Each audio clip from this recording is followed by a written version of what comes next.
마태복음 18장 21절.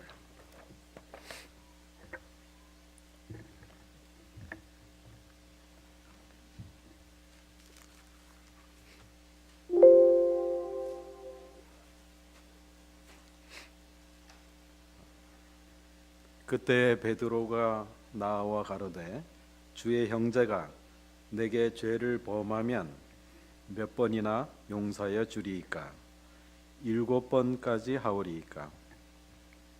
예수께서 가라사대 내게 이르노니 7번뿐 아니라 70번씩 7번이라도 할지니라.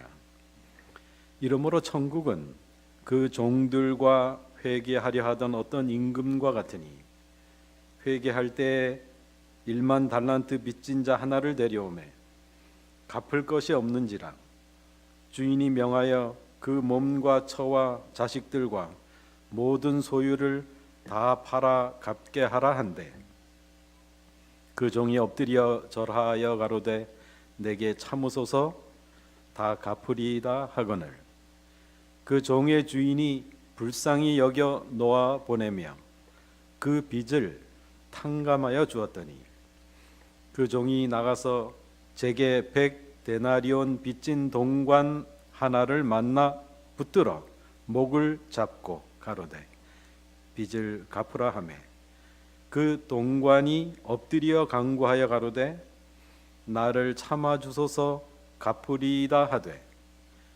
허락하지 아니하고 이에 가서 저가 빚을 갚도록 옥에 가두거늘 그 동관들이 그것을 보고 심히 민망하여 주인에게 가서 그 일을 다 고하니 이에 주인이 저를 불러다가 말하되 악한 종아 내가 빌기에 내가 내 빚을 전부 탕감하여 주었거늘 내가 너를 불쌍히 여김과 같이 너도 내 동관을 불쌍히 여김이 마땅치 아니하냐 하고 주인이 노하여 그 빚을 다 갚도록 저를 옥졸들에게 붙이니라.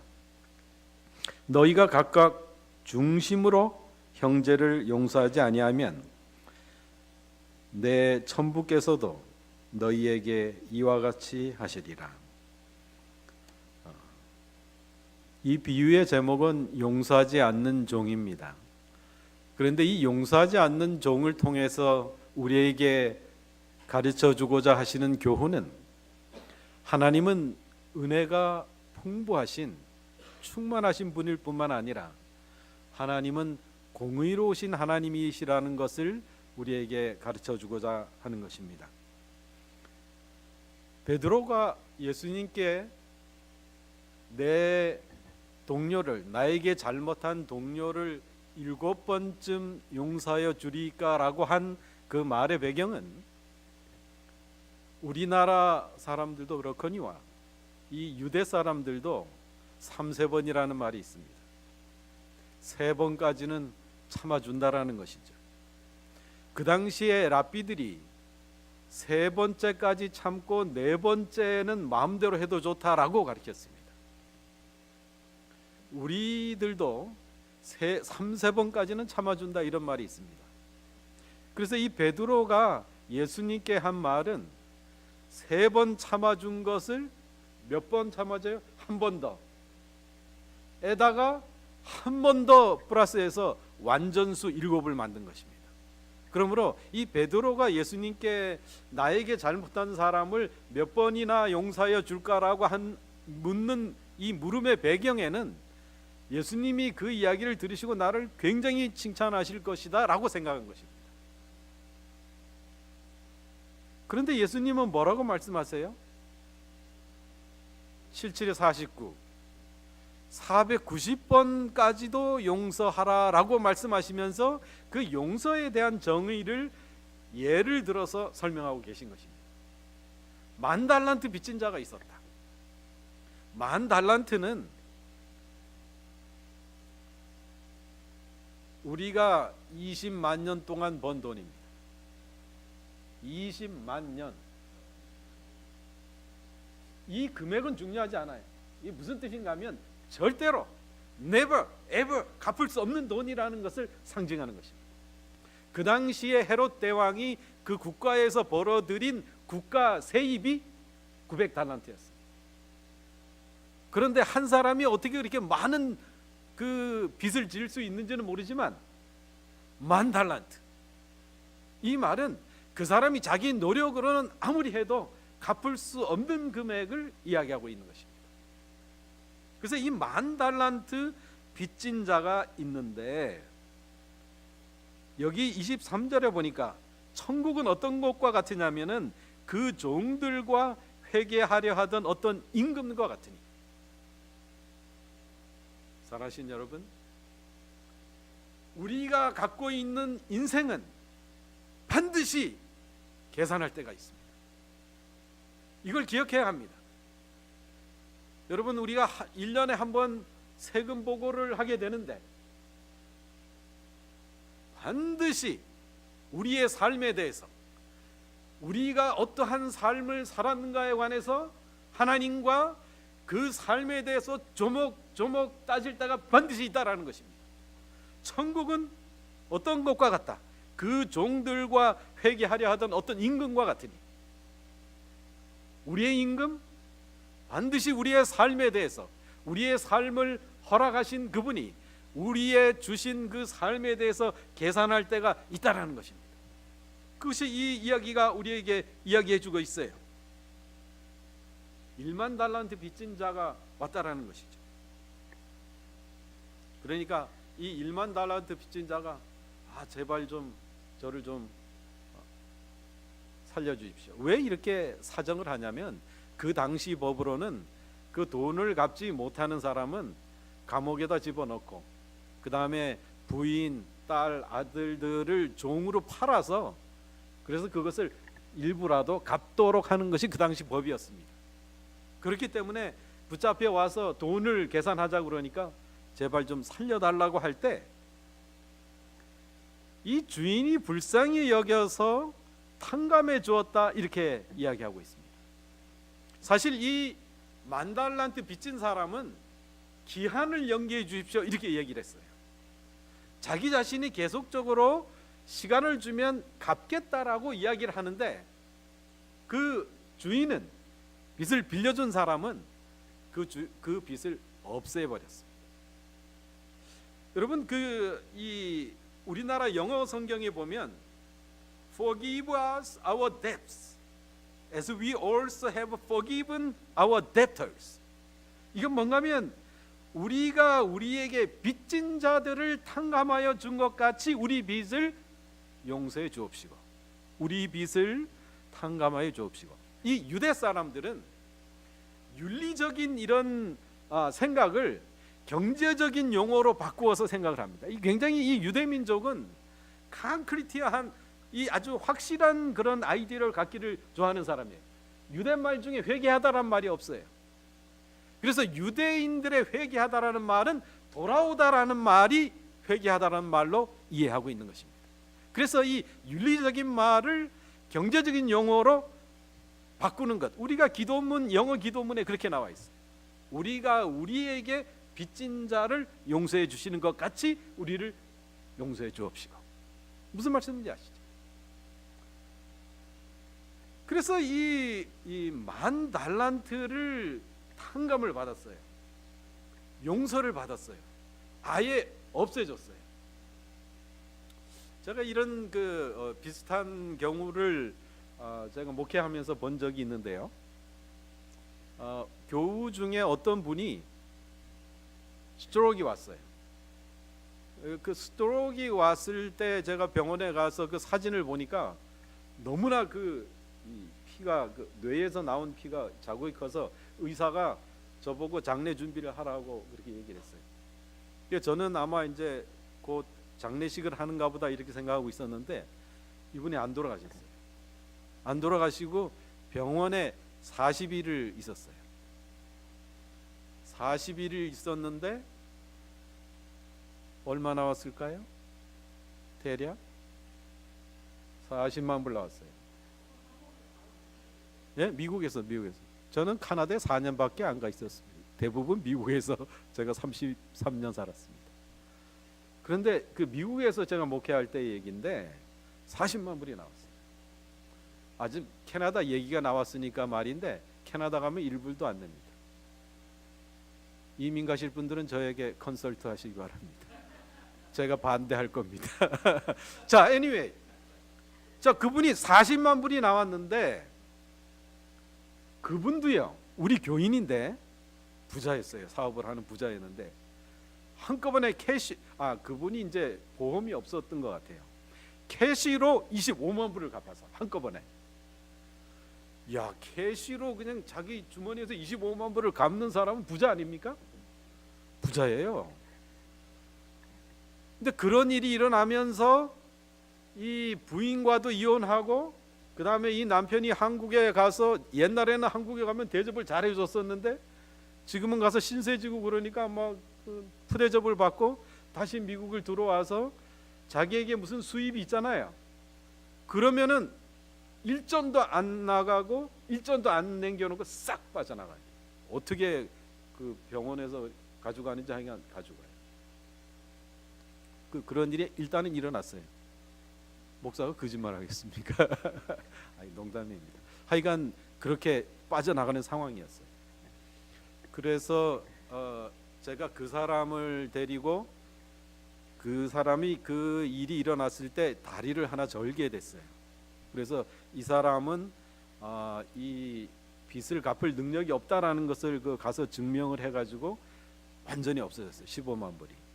그런 다음에는 그분을 데리고 그 복지 혜택을 받는데 가가지고 그 사람이 살 수 있는 기본적인 거를 다 보장을 받았어요. 그래서 지금 계속 살고 있습니다. 그러니까 그게 탕감이죠. 그러니까 우리가 15만 불을 빚을 졌는데도 국가에서 볼 때 그 사람의 빚을 국가도 개인에 대해서 이 사람이 그 사람의 사정을 보고 완전히 없애주는 일을 제가 경험을 한 것입니다.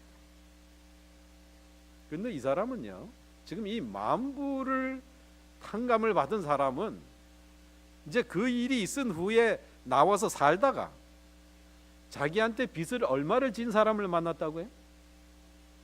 100데나리오. 데나리오는 어느 정도의 재산이냐면 하루 일해서 버는 돈이 100데나, 하루 일해서 버는 돈이 1데나리오. 그러니까 100데나리오는 3개월 열흘 일해서, 물론 물만 먹고 살아야 되지만 3개월 열흘 100일 동안 일해서 모으면은 갚을 수 있는 돈입니다. 그러니까 이 비교가 의미하는 것은 뭔가 하면 10,000달란트는 never ever 우리가 페이백 할 수 없는 돈이고, 그 다음에 100데나리오는 뭐예요? 갚을 수 있는 돈이에요. 무슨 말씀인지 아시죠? 자, 우리가 한번 이렇게 한번 생각해 봅시다. 자, 나에게 그 돈을 빌린 사람이 있어요. 돈을 빌린 사람이 있어가지고 그 사람을 자꾸 빚을 갚으라고 그러는데 빚을 잘 안 갚아. 그래서 내가 저기 재림교인이니까 이게 꾹꾹 누르고 데리고 가서 뭐 사주면서 이제 잘 설득을 합니다. 빚을 뭐 조금씩이라도 이런 방법으로 갚으면 어떠냐고. 약간의 돈은 그럴 수 있어요. 그런데 이렇게 한번 생각해 봅시다. 나에게 몇만 불을 빌렸어요. 어떤 사람이 몇만 불을 빌렸는데 이 사람이 다른 사람들에게 소문을 내기를 김성철이 아주 나쁜 악독한 놈이야. 아니, 돈을 빌려줘 놓고는 아주 그냥 악독업자처럼 자기한테 계속적으로 얘기하고 자기를 굉장히 나쁘다고 얘기해. 실제로는 안 그러는데. 무슨 말씀인지 아시죠? 실제로는 돈을 빌려준 사람이 그렇게 하지 않는데 그 사람은 나를 굉장히 나쁜 사람으로 몰면서 사람들 돈은 갚지 않으면서, 그 경우에 여러분이 그 사람을 탕감할 수 있느냐 하는 것입니다.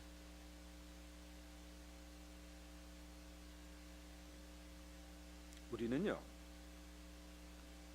굉장히 용서에 인색한 사람들입니다. 사실 어떤 사람이 10번 내게 잘하다 한 번 잘하면요 국물도 없어요. 아니, 10번 잘하다가 한 번 잘못한 사람은 그 여러 번 잘한 것을 기억하고 한 번은 용서해 줄만 하잖아요. 그런 경우에 뭐라 그러는지 알아요? 한 번 하는 걸 보면 열흘 안 돼.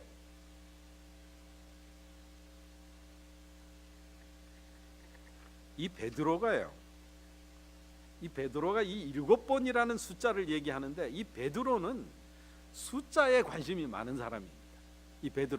이 베드로는 예수님이 돌아가신 다음에 자기가 이제 고기 잡으러 갔잖아요. 가가지고 그 예수님이 부활하셔서 거기 오셔서 어느 쪽에다 그물을 내리라고 그랬어요? 왼쪽 오른쪽? 이야, 샬롯 꽤 대단하네. 바로 맞히네요. 오른쪽에다 내리라고 그래요. 그물을.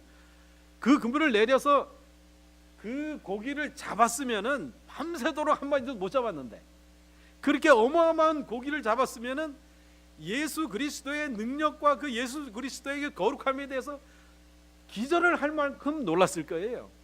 그러면 그분한테 달려가서 잘못했다고 얘기하는 것이 정상인데, 성경에는 그 잡은 고기의 숫자가 기록되어 있다는 거예요.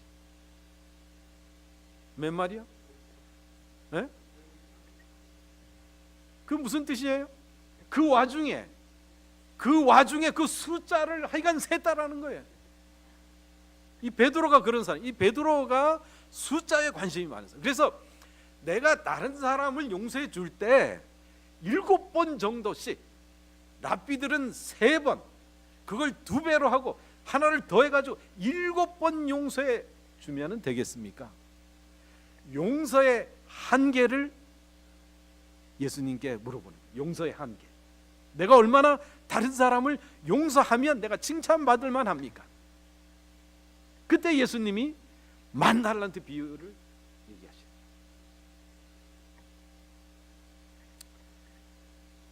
여러분, 우리가 하나님 앞으로 나가요.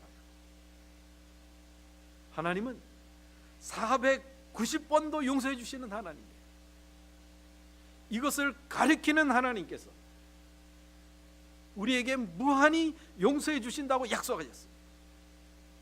그러므로 우리는 하나님께 나아가야 돼요. 그런데 그 하나님이 자비로우신, 용서가 끝이 없으신 하나님이 우리와 계산할 때가 있다는 거죠.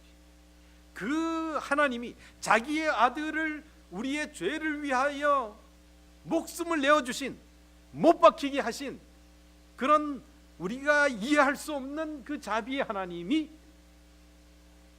우리에게 대단히 화낼 때가 있는데, 우리를 어마어마하게 엄격하게 대하실 때가 있는데, 그것은 하나님께서 우리를 용서하셨는데 우리에게 조금 잘못한 사람의 멱살을 붙잡고 감옥에 집어넣는 사람, 그 멱살을 붙잡고 감옥에 집어넣는 사람은 하나님의 용서를 모르는 사람이 사실은.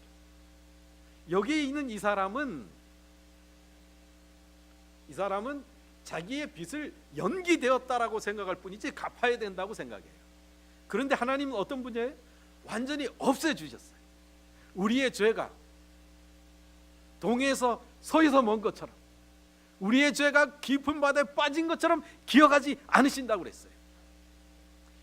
여러분, 여기에 이 악한 종이라고 했을 때 악한 종은 어떤 사람인가?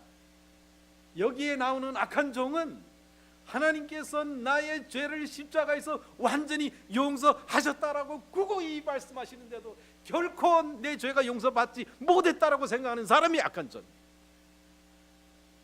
여러분, 이 이야기를 잘 생각하셔야 합니다. 하나님께서 용서하셨다고 분명히 말씀하셨는데,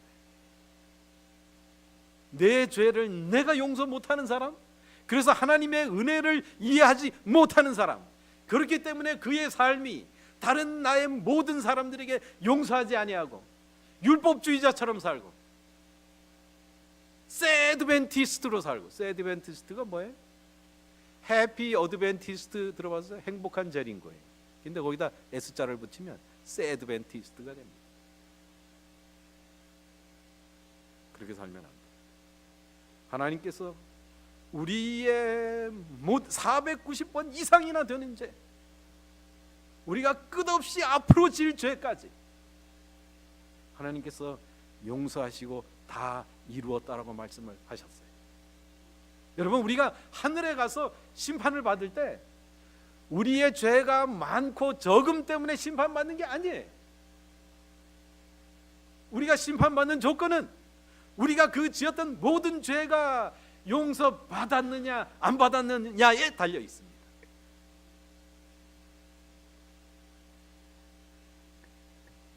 하나님은 은혜와 공의가 충만하신 분이기 때문에 하나님이 우리를 지으셨을 때, 당신과 닮은 존재로 지으셨을 때, 그 하나님은 우리에게서 당신이 하시는 방법과 똑같은 것을 우리에게 요구하십니다. 하나님께서 우리를 대하신 것처럼 우리도 우리 가족, 우리의 교우들, 우리의 이웃들에 대해서, 특별히 나에게 대해서 아주 지독하게 악하게 하는 사람에 대해서 우리가 하나님을 기억하고 진심으로 용서할 수 있다면, 하나님은요, 우리가 다른 사람을 대하는 그 똑같은 방식으로 우리를 심판하신다. 이것을 기억해야 합니다. 잊지 말아요.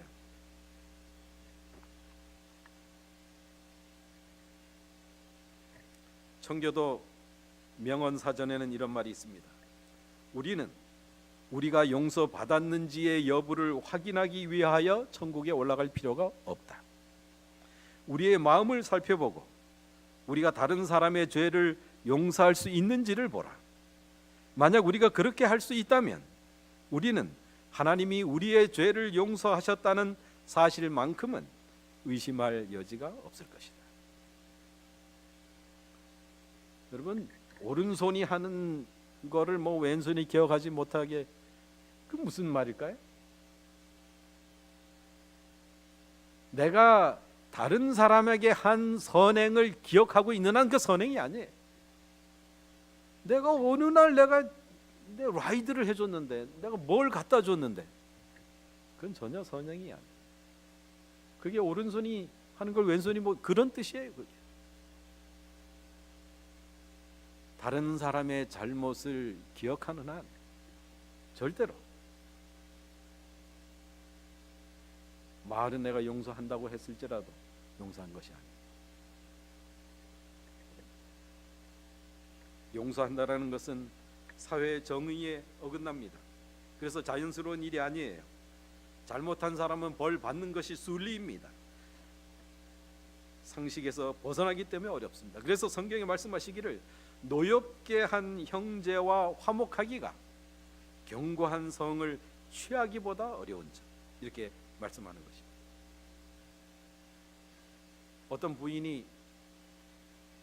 어떤 부인에게 그 남편이 이렇게 이야기합니다. 여보, 이번에도 날 좀 용서해줘. 예수님께서 말씀하셨잖아. 490번까지 용서하시라고 그러셨잖아. 이번에도 날 좀 용서해줘. 그러니까 부인이 뭐라고 그래요? 당신은 이미 490번이 넘었다고. 그렇지만 또 용서하겠다고.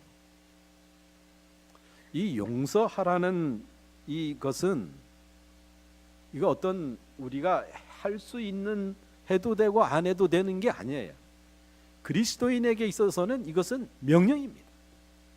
예수 그리스도께서 자기를 따르는 모든 사람들에게 반드시 용서하는 사람이 되라고, 하늘 아버지처럼 되라고 요구하시는 것입니다. 할 수도 있고 안 할 수도 있는 것이 아니에요. 용서하지 않으면 내 영혼이 파괴되는 것입니다. 용서하지 않으면 내 가정과 내 교회와 내 이웃과의 관계가 파괴되는 것이, 망가지는, 무너지는 것이에요. 영혼에 암이 있다면 그것은 용서하지 않는 것입니다. 용서하지 않는 사람은 스스로 고문하는 사람입니다. 용서가 내 알을 자유케 합니다. 우리가 다른 사람을 진심으로 용서하지 않는 한 하나님이 우리를, 나를 용서하셨다는 느낌을 가질 수 없게 돼 있어요. 그럴 때마다 우리는 이 10,000달란트의 비유를 기억하시기 바랍니다. 하나님은 셀 수 없는 우리의 죄를 용서하셨습니다. 그리고 우리가 얼마나 그 하나님의 품 안에서 축복을 받았을까요? 우리의 인생을 통해서 하나님께서는 계속적으로 축복을 베푸셨습니다. 우리는 우리 스스로도 회개할 수 없는 존재입니다. 혹 내가 하나님의 인자심이 너를 인도하여 회개하심을 알지 못하느냐. 로마서 2장 4절에 이렇게 기록되어 있습니다. 하나님의 용서를 받아들이지 않는 자, 그래서 변화가 없는 자, 그런 자, 그래서 남들을 용서하지 못하는 자, 그 사람이 믿음이 없는 자이며 악한 종입니다. 남을 용서하지 않는 것은 하나님의 축복의 통로를 막히게 합니다. 원한이나 미움이나 쓰라린 감정은 하나님의 은혜가 우리의 심령에 흘러들어오지 못하게 막는 도구입니다. 하나님은 우리를 통해서 계속적으로 일하고자 하시지만 우리가 그 통로를 막는다라는 것이죠. 미워하면서 행복한 사람은 없습니다. 미워하면서 진정한 의미에서 성공하는 사람은 없습니다. 미워하면서 미래를 걱정하지 않는 사람은 없습니다. 죄책감을 가지고 행복한 사람은 존재하지 않습니다. 옛날 우리나라가 굉장히 어려울 때 미군들이 들어와서 이렇게 살고 6.25 전쟁 이후에 그런 시절에 여러분 하우스보이라고 들어보셨습니까? 하우스보이는 뭔가 하면 그 미군대에 들어가서 청소해주고 신발도 닦아주고 모든 심부름하고 그래서 여기서 월급을 그 군인들에서 조금씩 받는 정식 직원도 아니고 그냥 템포러리 워커죠. 그런 대접을 받는 사람인데 그 미군들이 그 하우스보이 그 사람을 굉장히 괴롭혔어요. 신발에다가 이게 못을 박아가지고 이거 신으려다가 넘어지고 바닥에다가 물 뿌려놓고 이게 문에다가 니스 바셀린 같은 거 발라놓고 이래가지고 아주 골탕을 많이 했어요. 그래서 이 사람이 그런 일을 계속 당하고 있는데 그 미군들이 가만히 보니까 그래도 계속 일을 하는 거야. 그 사람이 그만두겠다고도 안 하고. 그게 이 사람들이 감동을 받았어. 그래가지고 참 우리가 잘못했다. 너 굉장히 훌륭한 사람이다. 앞으로는 우리가 안 그럴게. 이러니까 이제 그 하우스보이가 뭐라 하냐면 그러면 그 신발에다가 못 안 박을 거야? 물 안 뿌리고 이 바셀린 안 바르고 그거 이제 안 하겠다고. 그래? 그러면 이제 내가 너네들 음식에다 침 안 뱉을게.